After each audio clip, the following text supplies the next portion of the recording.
Hey everyone, welcome to this week's ASM coaching call. Mike McClary here with Rich Henderson, who you see on the call as well.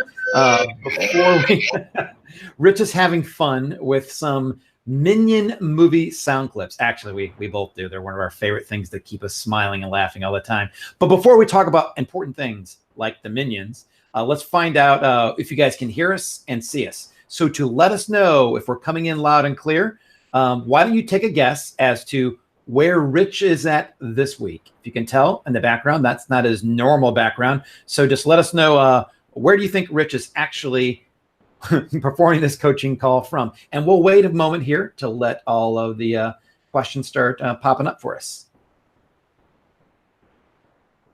And Rich, when you see them, start reading them off, and you can tell people if they're correct. Los Angeles. The weather might be right, but not where I am right now. And by the way, you can tell I'm definitely somewhere different to Mike because he's all wrapped up and cold in St. Louis. San Diego, Los Angeles. Okay, here's Patagonia. Ooh, closer. So here's the deal. I'm not in America. There's a heads up. And I'm actually staying just around the corner from one of our mentors who lives in a very tropical place. Any more clues? I've got Bali, I wish. Right now, Mexico. Nope. Wigan Pier. We have a winner. Anna Silva, you are not allowed to say that because you are a mentor and know where I am. So that's unfair. So, Fort Lauderdale. No, it's not America. Spain, no. Cancun, no. Cancun's closer. Chile, pretty close London, too. Are you kidding me? Look at the weather. Iran? No, not in Iran. Oh, it's the mentors are cheating. Mentors, you're not allowed to answer. I think I'm just going to have to tell them. The person I'm staying near is Ann Ferris. Benita is the first winner. Oh, there you go. Benita, Costa Rica. Correct. I'm in sunny Costa Rica right now, which is why I look so happy and relaxed. We were just talking about that a minute ago, why Rich was so happy. And I happened to look at his background, which is reflecting on his sliding doors to me. And as you can see, the trees and the beach and the sky. And you can see me bundled up in my college gear that I got while watching a University of Illinois football game last weekend. But hey, so welcome to the call. This is the week 3 and the module 3 coaching call. So this call is about anything up and through module 3. It can be welcome call, module 1, module 2, module 3. No matter where you're at this week, if you are still on module 1, you have questions, don't be afraid to ask them. We're here to help you all the way through the process, as long as you don't go beyond module 3, because we just want to make sure we get everyone's questions answered first on what training you have been going through. Now, remember when you post questions below the video here that we can only see the one question at a time, and no one else can see your questions, just myself. And don't want to forget about them. We have the amazing mentors behind us. We have Elaine, Tracy, Steve, and also Joanne. I think Joanne's on as well. We have 4 mentors right now in the background answering questions. So if you have any questions at all up through module 3, drop them below the video here. We'll get back to you. If you have a follow-up question, like let's say that they answered it or they asked you to give more information, be sure to reference your original question, because the way that we see the questions, they don't get put into a thread like they do in our community where we can see people asking or commenting on the exact same one. To us, it's like a completely brand new question. I just want to mention that to you. We'll also be going over any of the questions that you submitted beforehand to make sure we cover as many of those as well. And that's something to keep in mind. So for those of you who got email notifications about this call, we have a link in there that if you want to make sure that we see your questions and actually have a little bit of time to think about it, as well as even instead of just on the fly, post them in the community every, usually a day before. Rich will post a new thread where you can ask all your questions ahead of time. That way we'll cover them. And if you're not able to make the call, or you have to hop on, or you have to get off or get on early, or you can't get on early, then we'll try to cover as many as possible. You can watch the recordings. So these recordings will be up by tomorrow morning. And speaking of tomorrow morning, we're also opening module 4 at 9 a.m. Central Time. Now, if you have any questions about the time, remember, here in the States at least, the clocks got moved back. We fall back an hour. So if there's any confusion about the start time, we apologize for that. Somebody thought it started an hour ago. That's because the clocks kind of got mixed up a little bit for some of us here, but it's now 2 p.m. Central here. So we shouldn't have any problems going forward. Just want to mention that. Also, we have some really cool announcements for you on this call. Free stuff, free cool stuff that we'll be giving to you. And Rich and I will both be announcing that shortly. That is all that I have as far as my announcements go, but I'm going to turn this over to Rich, who's got a few things to talk about before we get into the Q&A. So Rich, it's all you right now, buddy. Yeah, sorry for the delay. I just popped down to the beach for 5 minutes, Mike. Okay, so yes, I'm only kidding. So I'm going to keep this short this week. Mike laughed when I told him that because he's not used to me not rambling on forever. But I do want to keep this fairly short this week. So first of all, once again, if you are having any issues setting up your Seller Central account, then please do be patient. If you get your documents refused, do not send them again before posting in the community in your own thread and tag me and tell me what's happened, and I will help you. Repeatedly sending the same documents, or even if you change them but not getting them quite right to Seller Central, will just it literally slows down the entire system for you. So try not to do that. For those of you that I've already contacted in the community and suggested you private message me, I am behind right now. I will be catching up on private messages later today and tomorrow morning. And just so you know, it's not because I've been lying on the beach in Costa Rica. It's because I've been completing the brand new Module 5 training. So I needed to get all that done because it all needs to be QA'd and checked and everything before it goes live next week.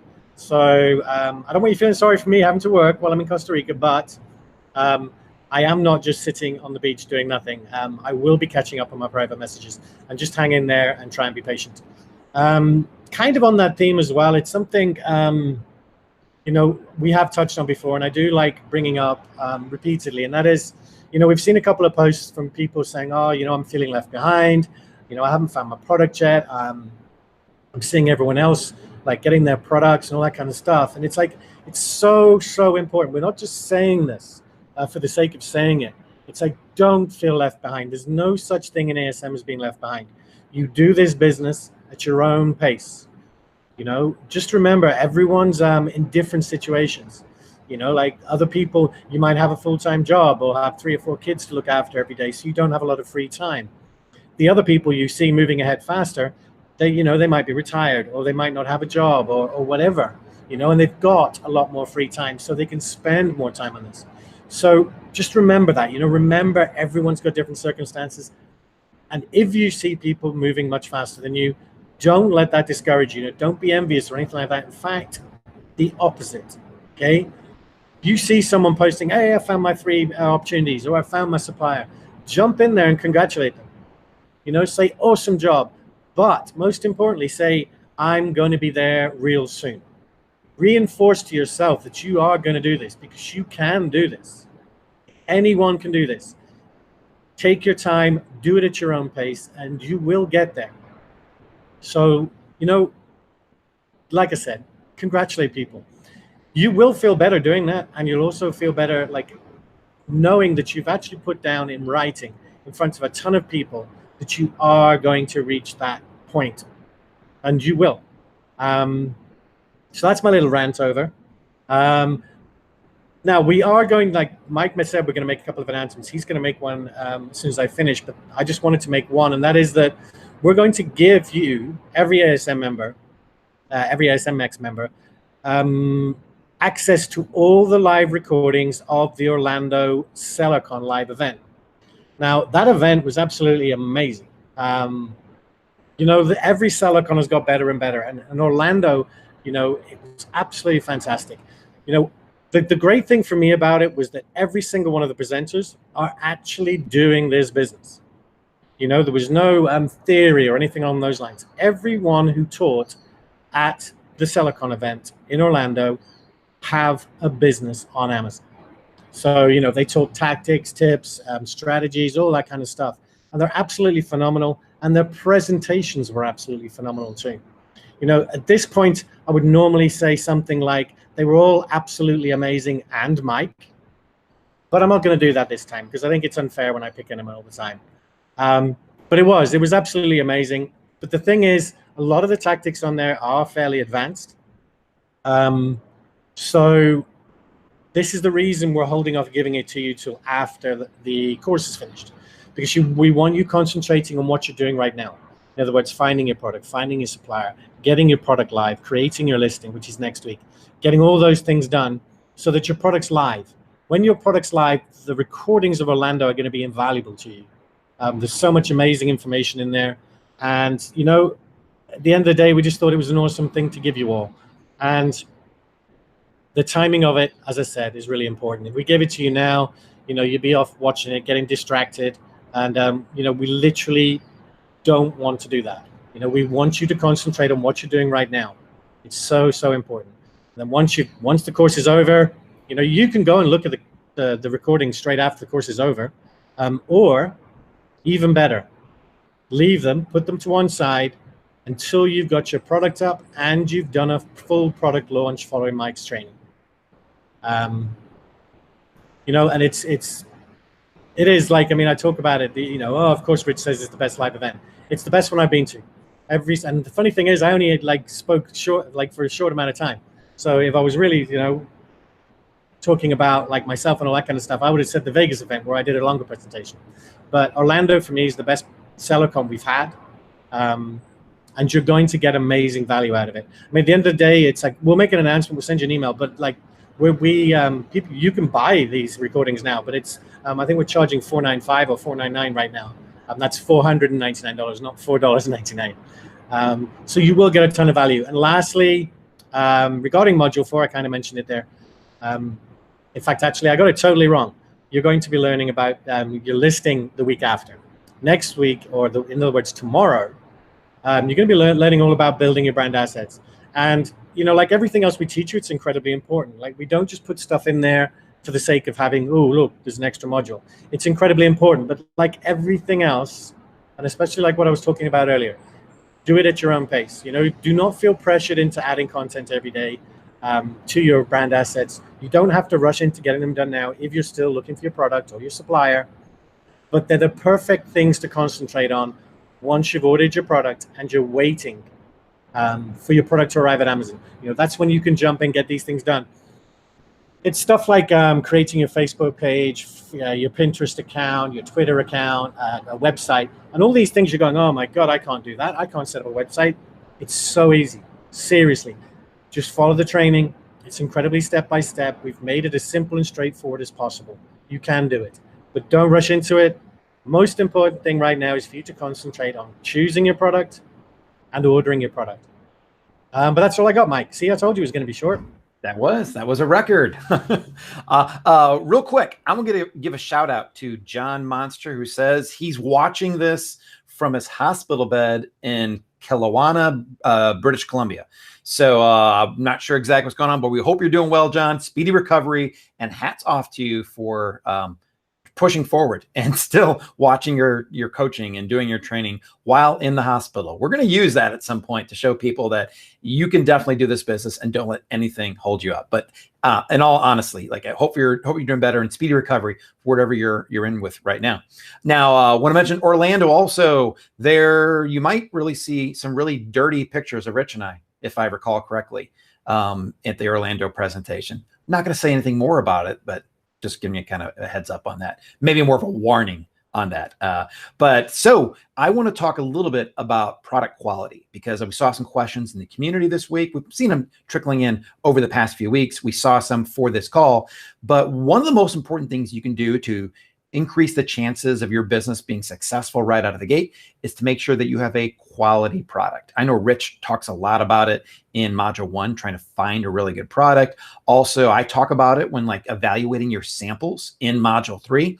But I would say that if there's anything that is the foundation of your business that you need to pay the most attention to, that's making sure you have a good product. Because if you have a junky product, no level of great product images or a title or bullet points or advertising or fancy marketing can really help your business in the long run.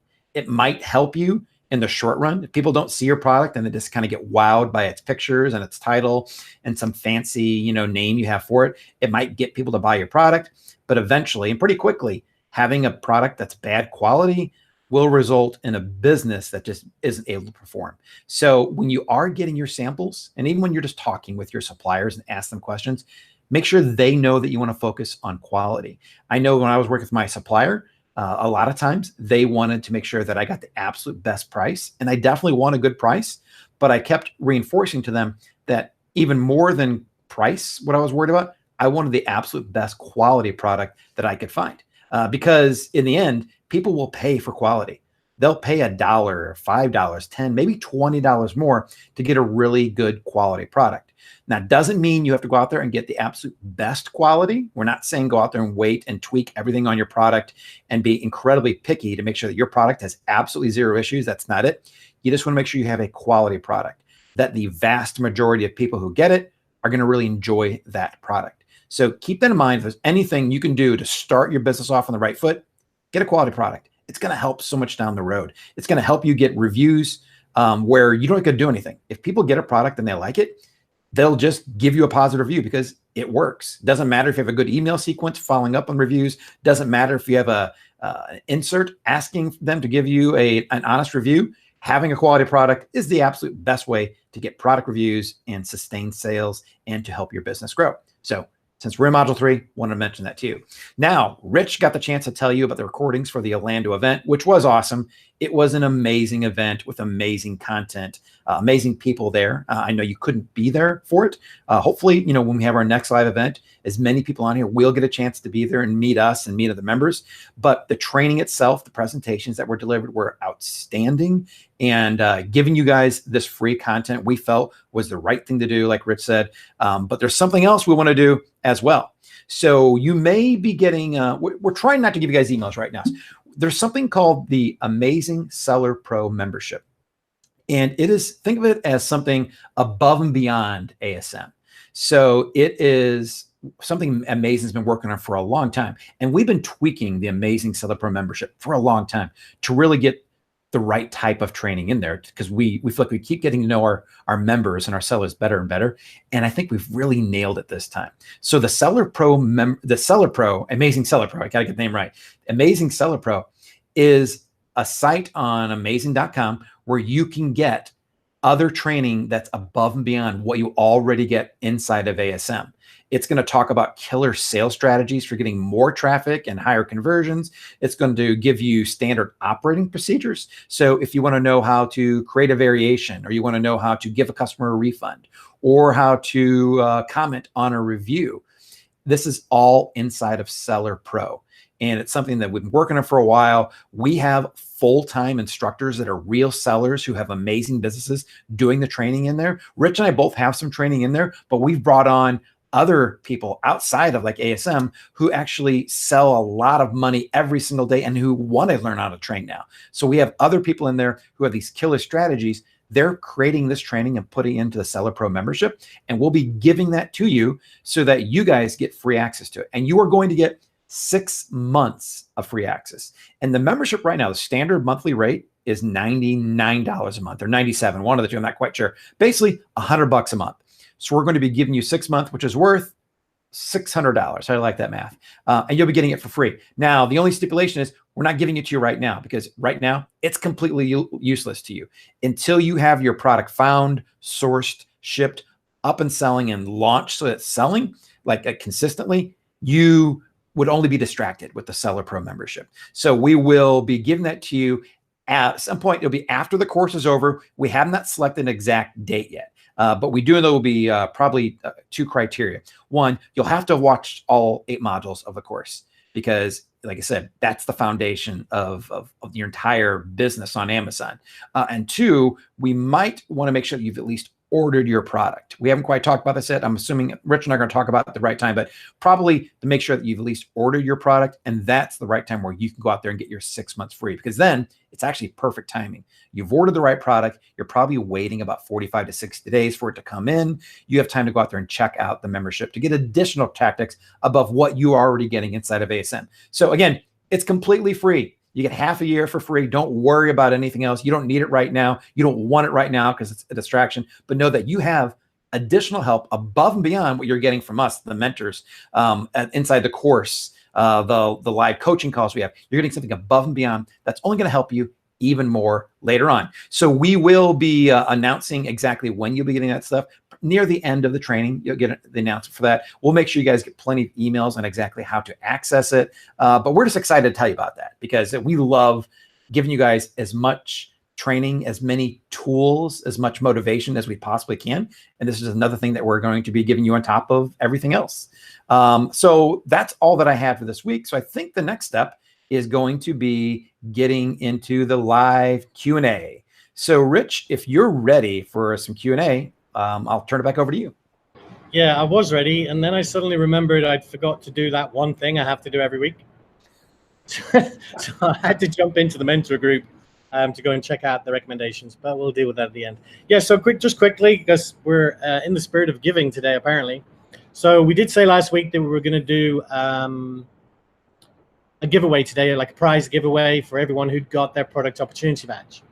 But here's what we've decided to do. We're actually going to put that back to next week to give more of you a chance of getting it. We've got, I think there's over 150 people have claimed that badge. And we know there's even more that have got their product opportunity list but haven't claimed their badge yet. And remember, it's just getting, to your 3 hot opportunities. You don't have to have selected which one you want or anything like that. It's just your hot opportunity badge. So we're giving you an extra week to either go and claim your badge or to finish off, your selection, to get it to narrow it down to your best 3. So we're giving it an extra week, but also because we're delaying it a week, we're actually going to up the ante a bit. So we're giving away 2 prizes, but instead of just giving away 2, giving away a 30-minute call with one of our mentors to each person. On top of that, we're going to double the Seller Pro membership. So you get a 30-minute call with one of our mentors. You also get 12 months free. And I don't even know how much money that is, but I do know it's quite a lot. Mike probably covered how much 6 months was. But you get 12 months free of the amazing Seller Pro membership, which is a phenomenal thing. So if you didn't already have enough encouragement to get stuck in, find your 3 hot opportunities, here's your chance. Go do it now. Get your badge before next Thursday, because you'll have a chance of winning not only a 30-minute call with one of our amazing mentors, but also getting 12 months free of Seller Pro. So now that we've got all the giving away over with, at least I think we have, we'll start looking at some questions. So first question is from Adam Bannon. Always like it when there's a username that I can read. Tips for updating your Seller Central information when you change your address, credit card expiry date, or even the Wi-Fi network you use to connect it to. I've heard horror stories and want to avoid getting my account placed under review if possible. So you just need to be careful. The easiest answer here is contact them. Contact Seller Central and say to them, hi, I need to change my address, I've moved. Or hi, my credit card's about to expire, I need to add a new one. Or whatever it is you need to change. You don't need to worry about Wi-Fi network. Just connecting from a different Wi-Fi is not going to hassle you it's not going to cause you any hassles once your account's set up. But just contact them, tell them what you want to do, and say, how do I do this? Because then if, in the unlikely event you get any issues, you've got something there in black and white, because they'll respond to you. And always do this kind of thing by text. Don't click the box to call them. If you tick the box to call them, you have to request that they send you a transcript. But my personal experience, use the email option, because then you will have a record of what you've sent to them and what they sent back, and it's there in black and white for you. As long as you ask Seller Central permission or ask them how to do it, you won't have any issues. I created my first quick product listing and followed step-by-step instructions. At the end, it said invalid ASIN. This item must be removed. As I was trying to figure out why, a few minutes later, the listing was suppressed, then removed altogether. Okay, so I'll be honest, I've got no idea why this happens. We do see it happen occasionally. What I suggest you do, and this is Social A or something along those lines. You know who it is because you know the question you asked, right? Send me a private message. Repeat the question to me in the private message, and also give me your product. Tell me what your product is, and I'll see if I can figure out what happened. Because without more information, it's a bit difficult for me to tell. So do that, and I'll figure it out for you. This is from Tuan Huang. Time is money. For the first product, is it better to pick a good enough winner than taking forever to find that perfect one? Isn't it? Yes. That's the whole point of the training. It's to get you to launch a product that's going to be good enough, it's going to make you money, so that you can experience everything that comes with this business. Because it doesn't matter how much we teach you, actually launching a product yourself, first of all, will teach you so much, but also will like give you so much impetus to keep moving forward. So don't procrastinate and like and ah and everything. And ah, is that like procrastinating? Procrastinating. Go ahead and pick a product. You know, don't spend days, weeks trying to decide between two. You know, if you've got two and it's so close, just stick a pin in one of them. If you've followed all the criteria, the product is going to be a good product. It will make you money. You know, and then like for your next product, you can spend more time looking for the ultimate product. Don't strive for perfection with your first product. Okay, just pick it, get it launched, and you know you're going to be amazed. Like you're going to start to see the sales come in after your launch and everything, and you'll be amazed. Just get it up and get it live. From ConCon6042, when finding my primary product, filling out the ASM worksheet, if I already know what product I want to sell, how do I transfer all the data to the worksheet? I don't know what the data is. So it sounds to me like basically you have chosen your product without it matching any of the criteria. Because if you follow the training and use the criteria, you'd have all that information. If that is the case, then you need to make sure it's viable. So the easiest way is to follow the training for the competing products, look at the product you want to do, find the main keyword for that product, put it in, run the competing search, and make sure you have a primary and two competing products that match that criteria. If you don't, that product might not be viable. Like that's the whole point of the criteria, is making sure that A, it's got enough sales volume, and B, it's not too competitive. So from the way you've worded your question, it sounds like you've just picked one. You need to fill out the sheet. You need to fill out the BSRs, the reviews, and everything. You need to take, if you've had your pre-existing idea about the product you wanted to do, you must take that product through the training. Put it into the criteria search. Make sure it's viable. Oaken Sage, I do love that. I know Mike mentioned it last week. It was a super cool username. I found a brand name for which there are no trademarks, and the domain and all social sites are available except Facebook. Someone has the page name and username URL, but the page is totally defunct and has 2 likes. Does Facebook still allow multiple pages to have the same name? And if so, is it acceptable to use a slight variation of the brand name for the FB URL username? Absolutely. You can use the same name. When it comes to choosing your username or URL, then yes, make a slight different change. They won't allow you to have the same one. Just make a slight change. And I've actually just noticed now you suggested like the word 5, changing it to the numeral. Absolutely. If you call you back, then go ahead and get it. It sounds perfect. And then just for the URL, just make a slight change. I suggest to people a lot that if you're selling in the US, make it US at the end or something like that. But if you've got something you can change quite easily that doesn't change the meaning, then perfect. But yeah, absolutely go for it. If all those things are available and it's just the Facebook URL that isn't, then that's not an issue. Kathy Stevens, while using Jungle Scouts, I've noticed Helium-10 is bringing up detailed product dimension data in the background. Okay, so this isn't always shown on the regular Amazon listing. How reliable is this info? I don't know. Do not enable the Helium-10 extension while you're doing your product search with Jungle Scout. I thought I was fairly clear when I said when we're setting up the tools. Those tools that we use for other things all have, similar products. When it comes to product selection, don't mix and match between Helium-10 and Jungle Scout. There is a reason we use Jungle Scout. It's more accurate in our view, and the data is normally more accurate. So stick to using Jungle Scout. If a product hasn't got a product dimension on the page itself, it's unusual. But if it hasn't, check one of your competing products. Check for one that looks the most similar and look at the dimensions on that one. It's very unusual for a product not to have some form of dimensions on the listing itself. I don't even know how you can do that without Amazon saying you need to have this. But by all means, once you've been through the course, you've launched your product, all that kind of stuff, play around with the Helium 10 extension if you wish. Right now, concentrate on using Jungle Scout's extension. Do not enable the Helium 10 extension, at least until you've found your product and launched it. Another question from Kathy Stevens, and actually I think I might have just answered it. One of my top products appears to have package dimensions of 17.99 inches in length, taken from Helium 10. There's no official info on the product listings. Do you think this is too risky? Again, go and check your competing products. Find one that looks identical, check it. It is unusual for the, as I just said, for there to be no dimensions. Excuse me. It'll be very unusual for all the competing products not to have dimensions either. If you can't figure it out, for whatever reason, send me a private message in the community, give me the product, I'll go and have a look, and I'll try and advise you.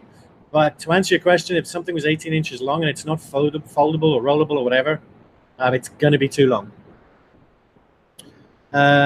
Do you have an approximate date for the next Silicon? I believe it is... I'm going to let Mike answer that one because I've forgotten. I think it's June, the beginning of June. If he doesn't jump in right now, it means I've got it right. It's near the beginning of June. Nope, it is near the beginning of June, right, but cool. I don't have the exact dates. I'll go look for that while you answer the rest of the questions. I think it's the 6th to the 9th, I think. But yeah. Moving on. Can you recommend a company which can help with brand name as well? I'm not sure why you'd need a company to help you with a brand name. At the end of the day, if you've been through the training, it shows you how to find a brand name, and you just choose it. You don't need a company to help you choose a brand name. So the answer, I guess, is no. I can't recommend a company to do that because you don't need a company to do that. It's a case of you just have a look at the training and how it all works and choose your brand name. My primary product has no variations, and neither does the first competing product, but the second competing product does. Is this a problem? No, because your primary and your first competing don't have variations. You know which product is selling better. It's a situation when you get all of them are selling multiple products. I can't remember what example I used. I think it might have been a face mask or something like that. It was a low and all of the competing products all had multiple variations.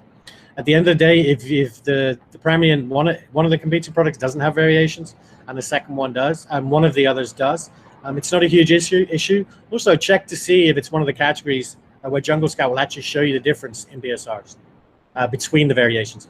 But by the sound of things, it's not an issue at all. Love this username, Shattering Limits.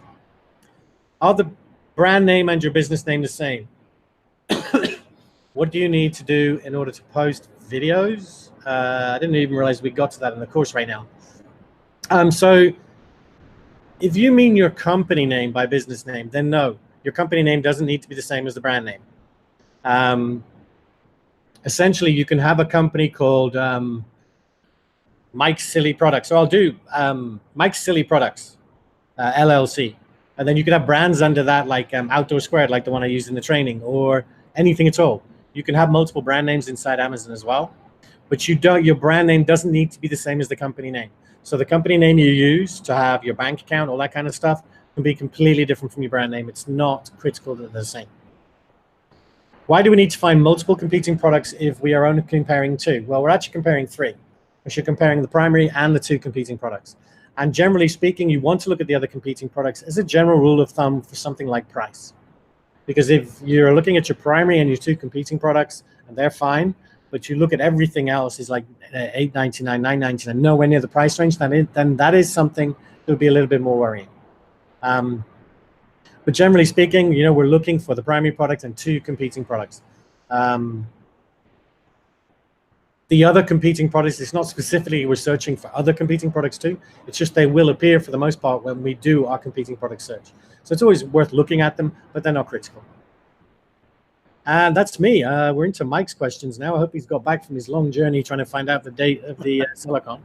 I tried going to the beach as well, like you did, and realized in St. Louis. Good luck with that.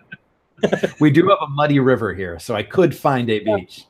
Fair enough. Silicon dates, by the way, actually June 21st through June 23rd.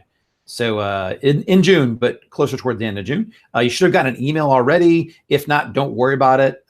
So we will be sending out probably something in December to really drive some signups and make sure you guys get first chances at getting to Silicon. So don't worry about it. You haven't missed your chance yet, but those are the dates, June 21st through June 23rd. All right, so let me get right into my questions. From Mo Salah, in the overview on the shipping process in lesson 12, an inspection service in China before shipping to the product by our freight forwarder was mentioned. Is this step a critical one in our business, especially for the first order? So you're going to hear me say this a lot on so many questions we get. And I apologize for this, but it's a fact of business. There is no black and white on a lot of these questions. There is no, you absolutely need to do this or you'll fail, or you absolutely don't need to do this, or you will, be successful. There's no right or wrong here. What I would say is this: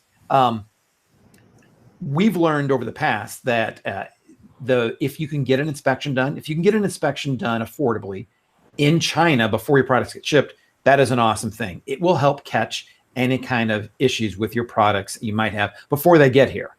Now, personally, when we made our first orders several years ago, we didn't have any inspections done. As a matter of fact, we very seldom had inspections done for the first couple of years. Sorry, my phone is ringing here. I forgot to turn that off.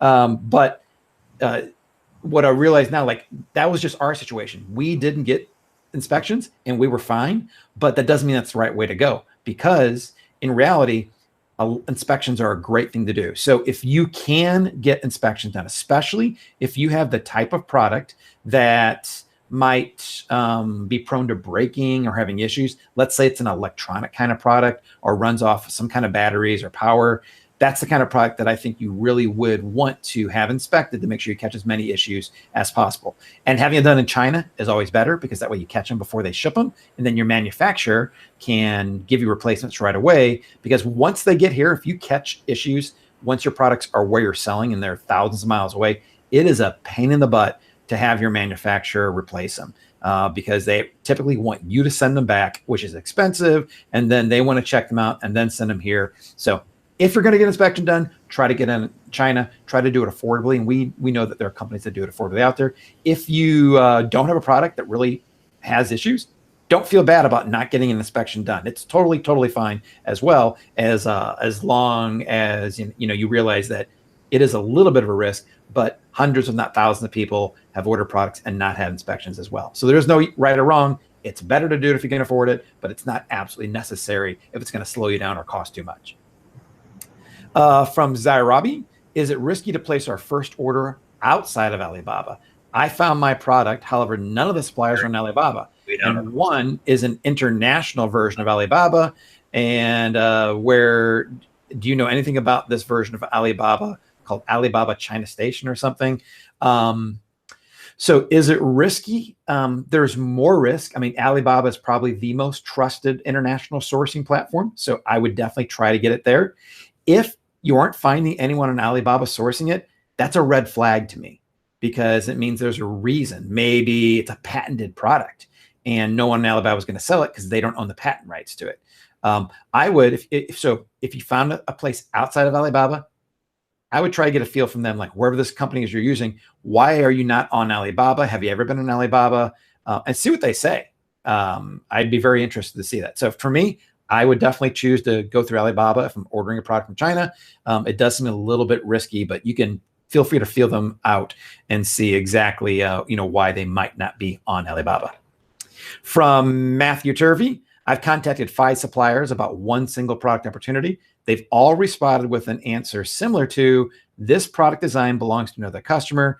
Do you have a custom design for us to make? Is this normal? Also, Matthew's applied some additional notes here. The 5 suppliers I contacted all had products with the same function, but with different designs and packaging. So none of the products were completely technical. So it sounds like when they say there's a different product design, that other people may have done their own mold. So when you order products typically that are made out of plastic, you create a mold. It's like a big metal piece that you think about. It's just a mold, like a cake mold or a cookie mold or something, that they pour the plastic into, and it makes the shape unique to them. So it could be that they're saying, you have to give them your own mold so that product will be exactly the same shape as you. Or it could be that they're just asking you if you have to have that. So it's not unheard of that they're asking this, but it is kind of raising flags that you can't use one of those customers' designs because they paid for that mold, sometimes between $5,000, $10,000, $15,000, and your supplier is not allowed to use another company. So you might have to either pay for your own mold of the product, or what I would do, ask the supplier if they have their own mold that they can use that they sell to multiple customers so that they own the rights to that mold. And it's not going to go against any other company's patents or anything. Everything I've seen here, it's not like it's a little bit of a red flag. You can't use one of those molds. Maybe you sent them a picture of a product that you like and they recognize it and said, oh no, a customer's designed that mold and we can't sell you that one, but they probably have another version of it that they can sell you.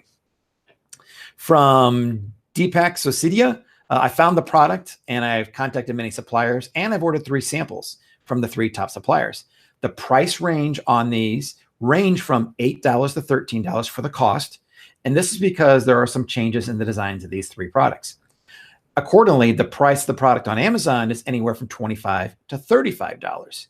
So my question is, should I target the $8 cost of the product and sell it for $25?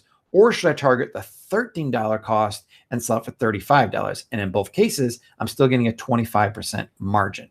The primary product is very similar to the $8 one, and the seller is selling it for $35. It's quality versus selling price. Please guide. So here's what I would do. Kind of what I talked about earlier before we got to Q&A. I always like going for quality. So if you do think that the $13 one, the one that's going to cost you $13, is really better quality, and if the typical customer who got the $8 one and the $13 one would like the $13 one more, then if you can afford it, I would go for the more expensive one because it's going to have higher quality.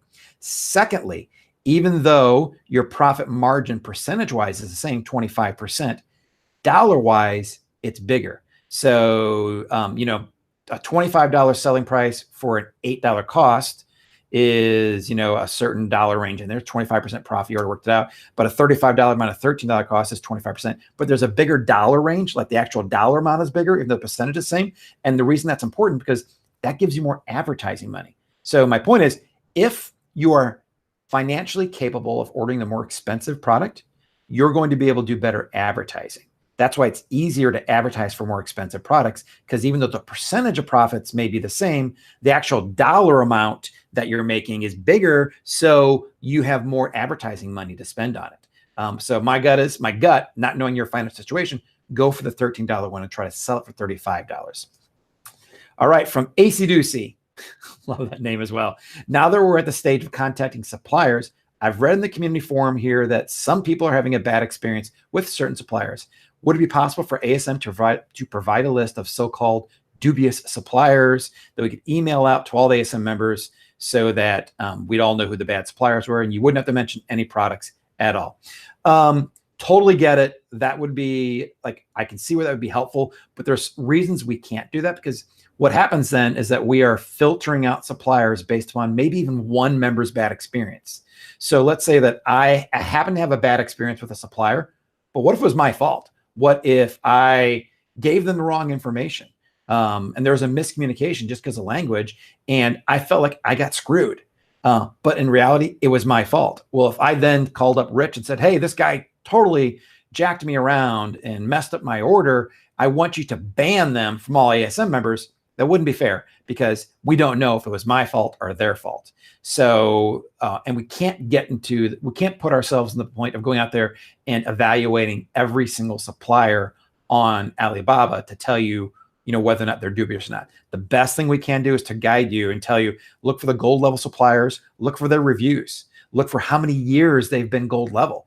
Typically, if you have a supplier that's been on there for longer than a year, maybe 2, 3, 5, 7 years, they're still gold, chances are they do a good amount of business on Alibaba and aren't screwing people around. Otherwise, Alibaba would take action.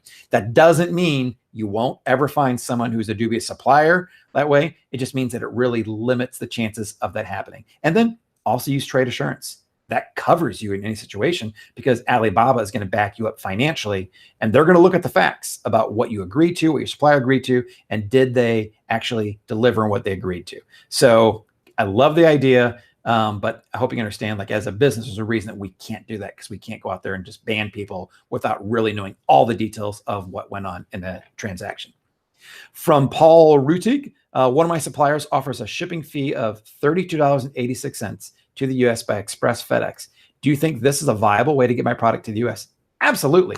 Yeah, normally when you get samples, you can spend anywhere from $50 to $75 to $100 for a sample. So a $32 or really $33 rounded up shipping fee with FedEx Express is awesome. So it may seem like a lot of money for a very little product, but that is actually a really good price for having a sample shipped to the United States. From Defoe, I've been doing Amazon for a year now. Someone's been around for a while. I'm wondering how to move a product that is seasonal for Christmas time and has only 5 reviews. I'd like to use these funds then to start my Amazon 2.0 journey using the new ASM criteria that we're learning. The best way to sell it over Christmas is, I mean, this is the time to sell it. If it is a seasonal product and it's a Christmas product, then it should sell, whether it has 1 review or a couple hundred reviews. So I would, number one thing I would do, make sure those reviews are good reviews. So if it has 5 reviews, but it's a 3-star rating, not much is going to help you move that product. So if you can, go out there and try to get a couple more good reviews for your product to make sure it at least has a 4 or 5-star review rating. Secondly, make sure that your secondary images show the product in a holiday setting. Show it under a Christmas tree. Show it with some bows and ribbons around it. Not the primary image. We've had people do that in the past, and that's against Amazon's TOS. But for secondary images, it's totally fine. So create some kind of holiday secondary images that will also help you sell that product. And then if you can get a lightning deal, go ahead and do it, and absolutely use Amazon digital coupons. Those are the number one way that I know of to really increase sales, traffic, and conversions right now. All right, from Ingrid Hairdahl. Sometimes Alibaba suppliers will suggest another improved model or version of a product that I'm sourcing. Should I pay attention to this or ignore it and stick with my product?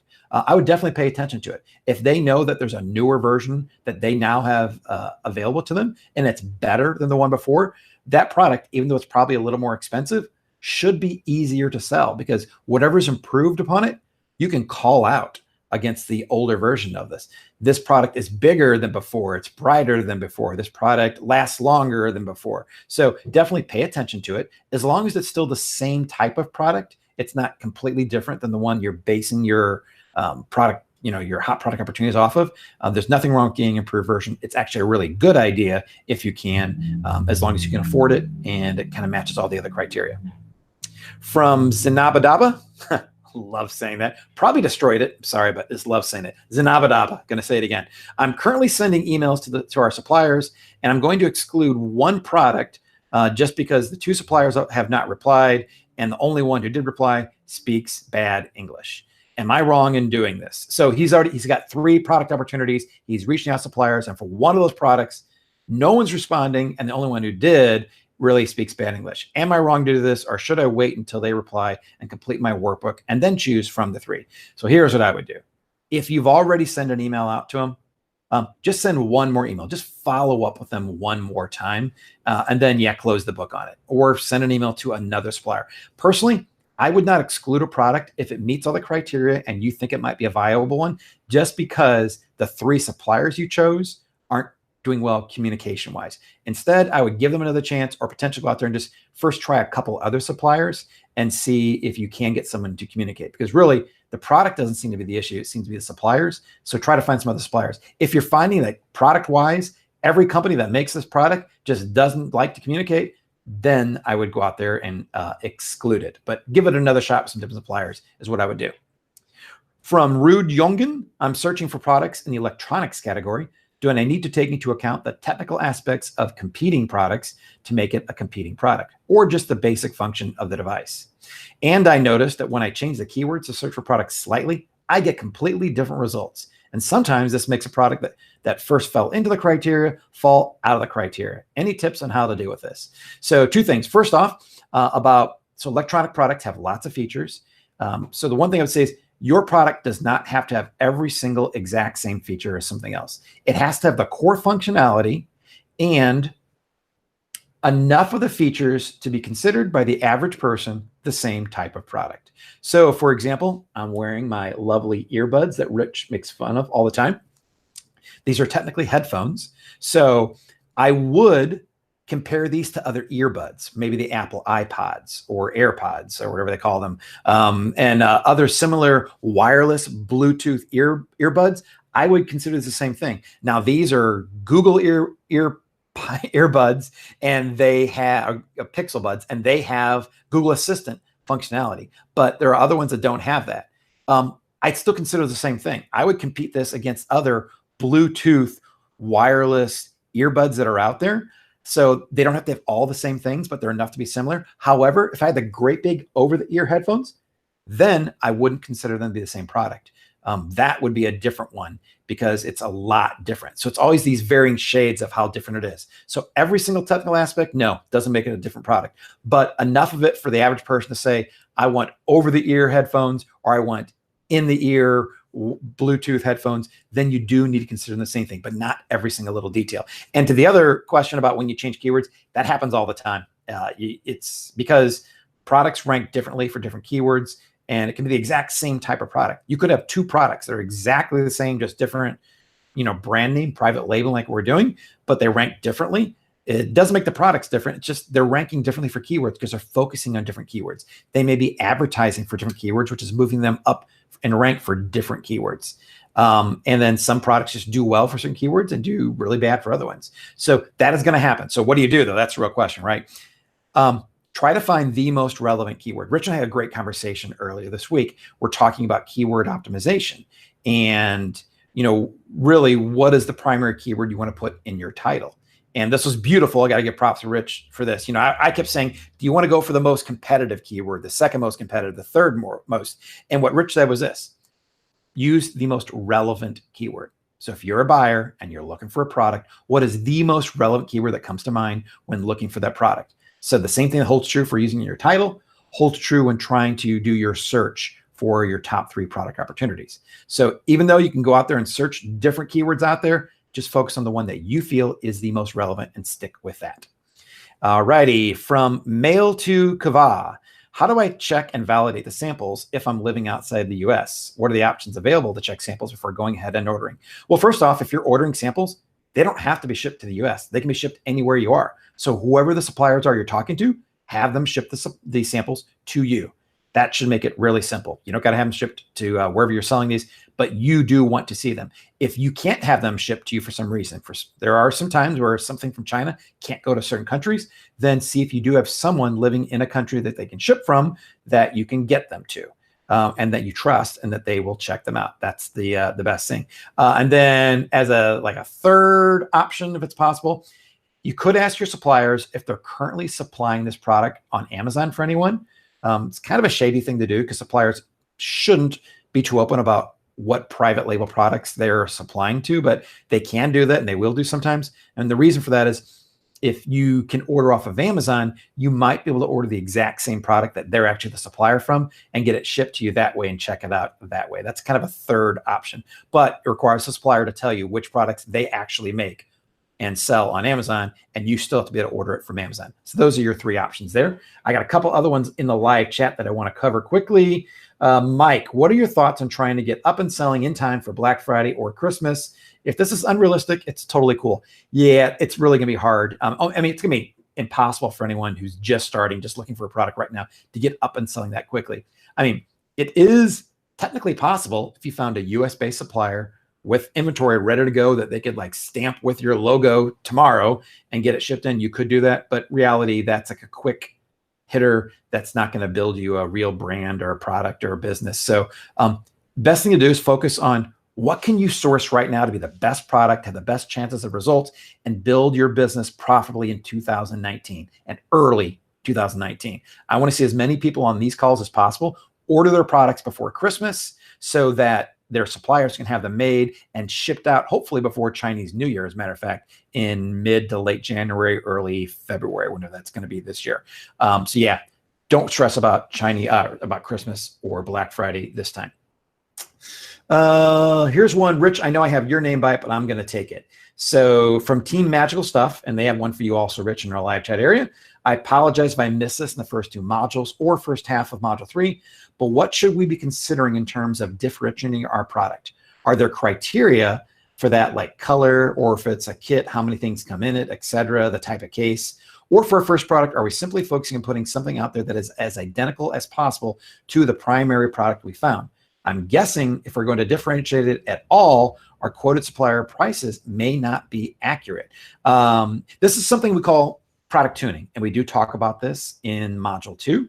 And there is no, like, we can't say that it's always going to be color, always going to be size, always going to be strength or weight or something like that. But the way to think about product tuning is find what other people don't like about the other products that they commonly talk about. It breaks easily, it's too small, it's too big, I don't know, the button doesn't work. Find the things that other people don't like about it, and then see if your supplier can improve upon those things. Some of them just may be quality issues that you can fix by having them inspect it in China before you get sent over here. Some may be, for example, we had an example in a previous lesson or a previous course about a product that had a cord on it, and the cord was only 2 feet long. And customers kept saying, this cord is too small, I can't put it on a desk anywhere. Well, we had a member who ordered a 6-foot cord, solved the problem. And that was an easy way to differentiate their product. It didn't change the product itself, cost them a little more, but they were able to get a lot more happy customers about it. So if you can improve upon aspects that are really bothering other people, and in the product tuning lesson, we talk about that, in particular, go through the reviews and see what people don't like about it. And if you can improve upon those things affordably, where it doesn't raise the price too much, then yes, that's what I would do. Don't change the product completely, just improve upon features that are easy to do, don't slow you down, you can still afford to do, and then that's what you should be looking to do. You don't have to do that. If you feel like you got a good quality product, you can go out there and just source exactly the same product. That is okay. We just found that if you do improve upon it a little bit through product tuning, then it's easier to get reviews and easier to really call out the differences in your product compared to your competition, what makes it easier to get more sales, more traffic, more clicks, and everything. All right, so Rich, those are all up. Looks like you sneakily added 2 more to me. I'll just get to them right now. Mike, some Alibaba suppliers will try to persuade me to buy a different, newer version. We already talked about that. And then Mike, may you please go into a little bit more about product tuning? And I just talked about that. How funny is that? Is other than just putting a logo on there. Okay, I think we talked about that. So Rich, you are up, buddy. So I got kicked out, and I can't see any of those questions. So that's the end of the call for this week. How about I read them out to you? They're pretty quick. Go ahead. All right. So Rich, should we consider the Jungle Scout web app? I heard it's better than the Chrome extension. Who'd you hear it was better from would be my question. We've been using Jungle Scout for about 3 years, and we've used every single tool out there. There's a specific reason the extension is in the training and not the web app, and that's because it delivers better results. I'm not sure how better I can answer that. It's like to us, who've been doing this for a long time and using this tool for a long time and teaching members how to find products for a long time, it is easily the best tool out there. And at the end of the day, they're both Jungle Scout. Like, we've got no reason whatsoever to choose one over the other, except that the extension is the best way to go when finding products. Excellent. All right, here we go. From Tan Hassan, BSR changes quite frequently. What if the BSR for my primary and 2 competing products go outside of the ASM criteria after it's shipped? How likely is that to happen? So if you followed all the criteria, it's unlikely that they're all going to drop out. We've seen it, I don't know, maybe seen it twice in the last 3-4 years. It doesn't happen. The fact is that it would be very unusual for something like that to happen with a product that already has at least 3 products inside the BSR ranges. It's not something I would worry about. If by some freak of nature it does happen, you can personally send me a private message, and I'll help you with it, because it's just so unlikely it's going to happen. But listen, great question. I understand exactly where you're coming from, and I do get it, but it's not something you should worry about at all. All right, this is from Team Magical Stuff. Just had to tell you that name out there. Could you please talk about the viability of a product when either it or the competing products, oh, this is the same thing, I think. They come in and out of the BSR ranges. I'm trying to see if there's anything different in here at all. We think it has to do with the competing products running out of stock. Does that mean it's not viable? So same question. You don't need to worry about it. I mean, like, at the end of the day, the main reason a BSR will jump so far that it's outside our range is because they've run out of stock or something along those lines. It's highly unlikely that they're all going to drop out, and that most importantly, that the product won't be viable anymore. So yeah, don't let that worry you. I've got one more question. I've got two questions as well that I can see. Rich, is it risky to buy a UPC through Nationwide? So the entire lesson in module 3 about buying UPCs, it suggested you should buy it through Nationwide or GS1. So by definition, it's not risky. We wouldn't tell you to do something was risky. You will hear other people out there saying you can't do that anymore, blah, blah, blah. But the fact is you can. To this date, I've still not heard a single issue with Nationwide, buying a UPC through Nationwide, that the issue is specifically because they got it from Nationwide. We've been recommending Nationwide for about 2.5 years now. In fact, even longer, because I was recommending it before that inside Amazing. I haven't seen any issues. You know, it's like most sellers, it's up to you what you want to do. At the end of the day, GS1, some of our mentors use GS1, and that's fine if that's where you want to go. It's more expensive and a little bit more complicated. As of right now, this minute, there are no issues with buying a UPC through Nationwide, which is why it was covered in the training. And have I answered this one? Oh, I think this comes as a repost to one of the questions I answered earlier. I did do the primary and competing product search using the ASM criteria. The good news is the top 10 products in JS satisfy all the criteria with the ranking, reviews, and prices. Bad news is that 4 out of the 10 are private label products because they're all exactly the same. Just a different logo. Will this product be considered to be viable? Yes. Like, just because you'll see it a lot. Like, there's a lot of products out there, and you'll maybe have 5 or even more sellers selling what you can tell is exactly the same product with just a different logo. Your job, if you chose that product, is what Mike was talking about, product tuning. It's to make it stand out and look different than everyone else's. And you can compete, absolutely. That is not an issue whatsoever. And I think that's all the questions I see. Are you seeing any more, Mike? No, that was it as well. I did want to follow up. I had someone ask a question about when I mentioned the Alibaba question, like, definitely, Alibaba is who we trust. So I feel like they're a great place to find company to find products from, but should you go outside of Alibaba? I'm not saying that anyone should like only purchase products from Alibaba. We teach you in the course, if you're sourcing from overseas, Alibaba is the #1 place that we feel is a trusted place to go to. If you're searching like in the United States, you can just use Google. But if you find suppliers in different countries, it doesn't mean you can't do that.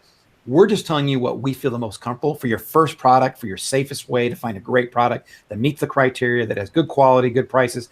We found that Alibaba is the safest way for your first product, especially because you can see things such as how long they've been gold suppliers. You can use trade assurance. All those things add a level of a safety net to you making your product. Does not mean you can't ever go outside of that. We're just saying for your first one, that's what I would do. So hopefully that makes more sense.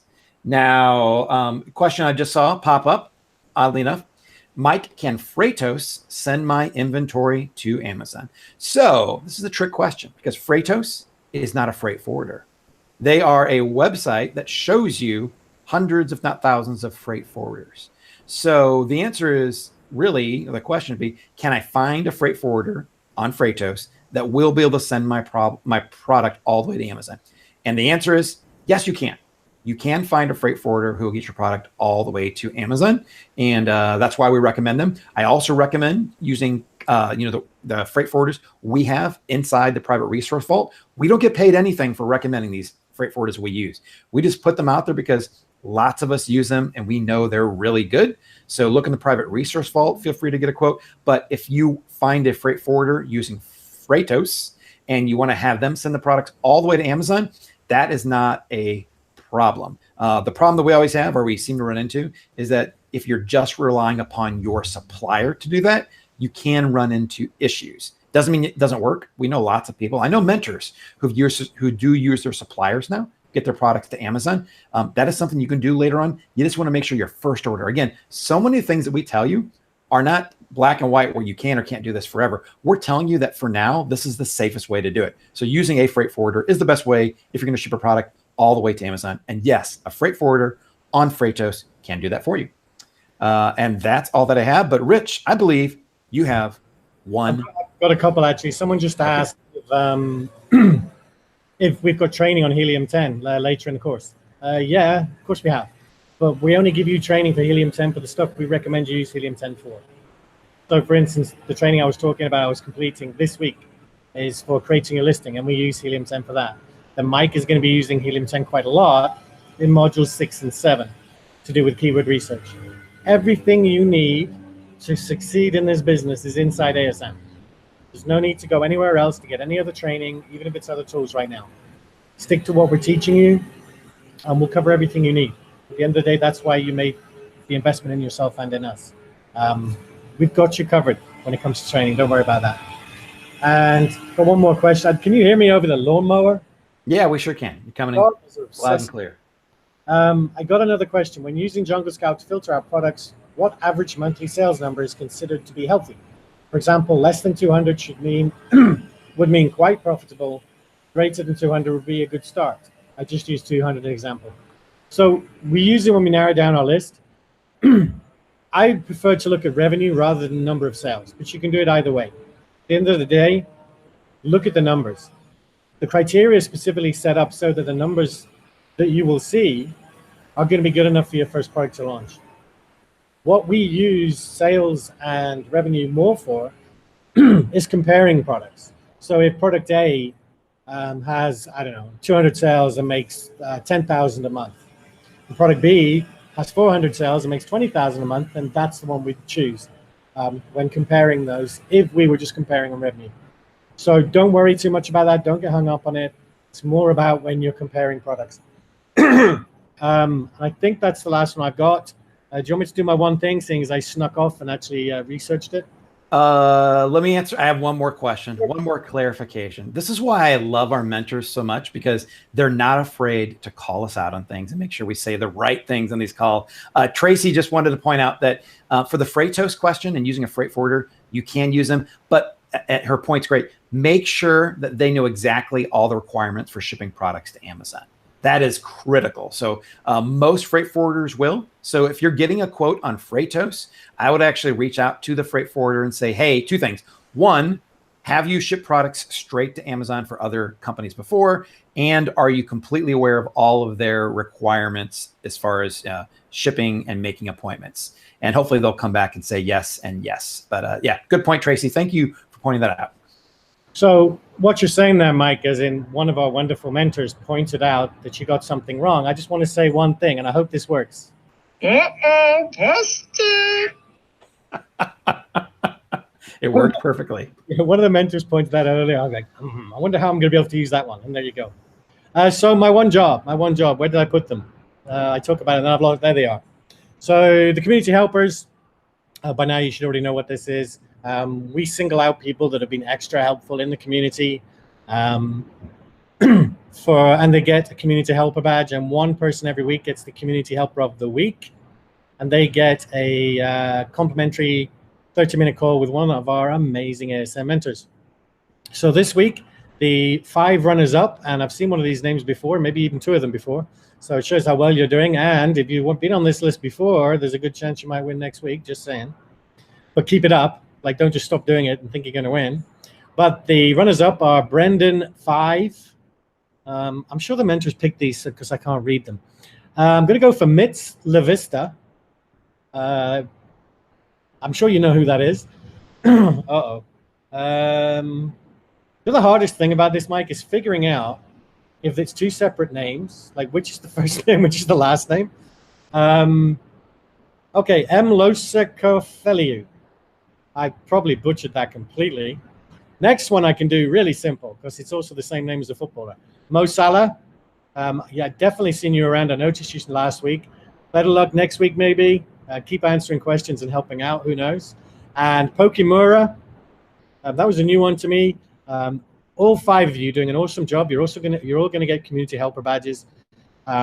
Keep doing what you're doing. Like, we really do appreciate it. I know all the other mentors appreciate it. But this week's community helper of the week, drum roll, Tan Hassan. And I also noticed you asked 2 or 3 questions on here, which is awesome, because you're asking questions, you're getting answers, and then you're helping other members with those same answers. So fantastic job, Tan. You've won a 30-minute call. All you need to do when you want to take that call is send me a private message in the community and tell me which week it was that you won. So this week would be week 3, and you'll get your prize. But that's it, Mike. I'm done unless you've got anything else. Nope, we're good. All right. So that's it for the call this week, guys. We actually made it just a little over an hour. So I think you'll find that as things progress through the course, these calls won't take quite as long. A lot of it is because of you.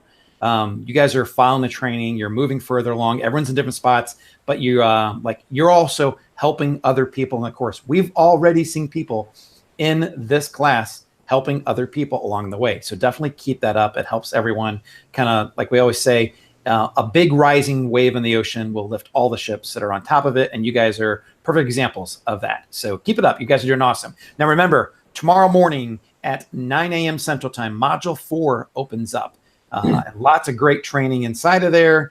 I know because Rich has done a lot of it, and I've seen it and QA'd it, and it looks awesome. You guys are going to love it. And then next week, same time, it's going to be 2 p.m. Central for the coaching call on a Thursday. But I'm going to give you a quick heads up. The following week here in the States, it is going to be Thanksgiving, or as Rich calls it, Yanksgiving. And we're going to be moving that call up to the day ahead of time. It's going to be on Wednesday. I believe it's at 11 a.m. Central, Rich, that we'll be having that call the day before. You'll see that notice go out in an email ahead of time. You'll also see that notice show up in your dashboard inside of ASM, but we're just kind of giving you like a 2 weeks notice that one's going to be mixed up one day. And then it's going to be really exciting too, because in the community, we're going to be asking people, members, to share the results after Black Friday and Cyber Monday so that you guys can get a glimpse of your future, of what kind of crazy sales that you have in store for your future.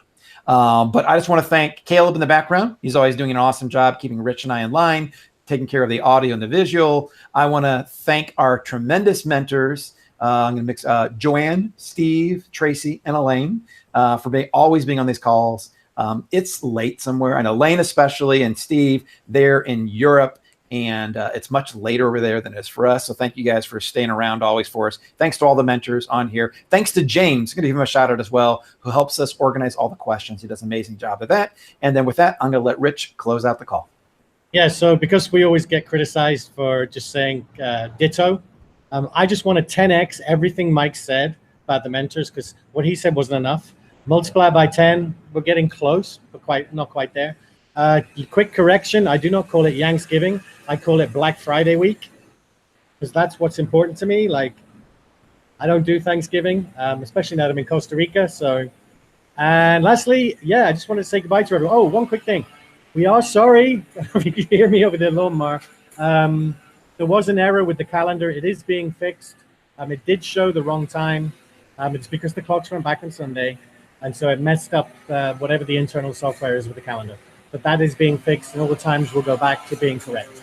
So with that, I just wanted to say goodbye, and we'll see you all next Thursday. So bye for now.